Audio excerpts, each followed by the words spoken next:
Welcome to everyday cooking. இன்னும் எங்கள் சேனலுக்கு சப்ஸ்கிரைப் பண்ணாமல் இருக்கிறீங்களா?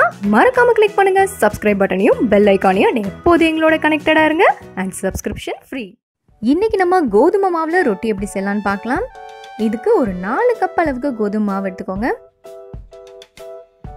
இதோட ஒரு 1.5 கப் அளவுக்கு துருவின தேங்காய் சேர்த்துக்கலாம்.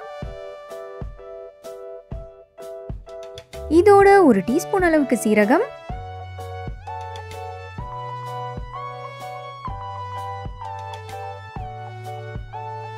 தேவையான அளவு உப்பு, அடுத்ததான் நான் ஒரு டீஸ்பூன் அளவுக்கு மிளகாத்தூள் சேர்க்க போகிறேன். அண்ட் உங்கள் காரத்துக்கு தகுந்த மாதிரி நீங்கள் அட்ஜஸ்ட் பண்ணி போட்டுக்கலாம். இப்போ கொஞ்சம் கொஞ்சமாக தண்ணி விட்டு இதை நல்லா கலந்துக்கலாம்.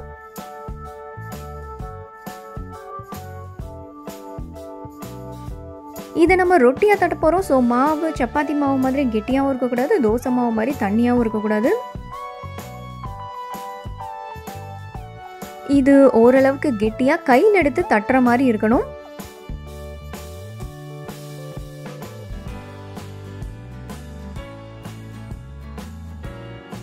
மாவு ரெடி இந்த கன்சிஸ்டன்சியில் இருக்கணும், பார்த்துக்கோங்க. அடுத்ததாக தோசைக்கல்லை சூடாக்கிக்கோங்க. நம்ம இந்த மாவை தோசைக்கல்லை ஸ்ப்ரெட் பண்ண போகிறோம். அண்ட் பக்கத்துலேயே ஒரு கப் அளவுக்கு தண்ணி வச்சுக்கோங்க. எப்பயுமே ஃபர்ஸ்ட்டு தண்ணியில் முக்கிட்டு இந்த மாவடுங்க, அப்போ தான் கையில் ஒட்டாது.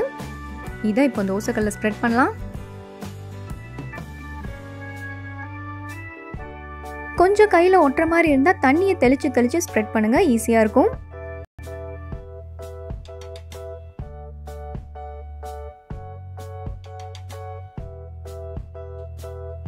உங்களுக்கு எவ்வளோ தீனா வேணுமோ அதுக்கு தகுந்த மாதிரி தண்ணி தெளித்து இந்த மாதிரி ஸ்ப்ரெட் பண்ணிக்கோங்க.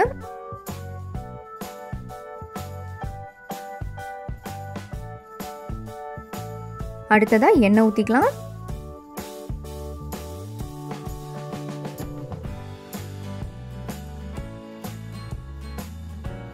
இதோ ஒரு பக்கம் வெந்துருச்சு, நல்லா கலர் சேஞ்ச் ஆயிருக்கு. இப்போ திருப்பி போட்டுடலாம்.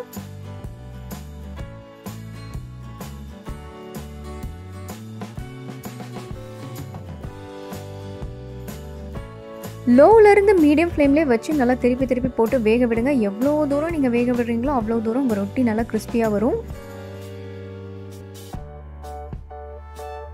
இந்த ரொட்டிக்கு தொட்டுக்கிறதுக்கு சிம்பிளாக ஒரு தேங்காய் சட்னி வைக்கலாம், அதுவே நல்லா இருக்கும். இல்லைனா சாம்பார், மஷ்ரூம் குழம்பு, கடலை குழம்பு இதெல்லாம் ரொம்பவே சூட் ஆகும்.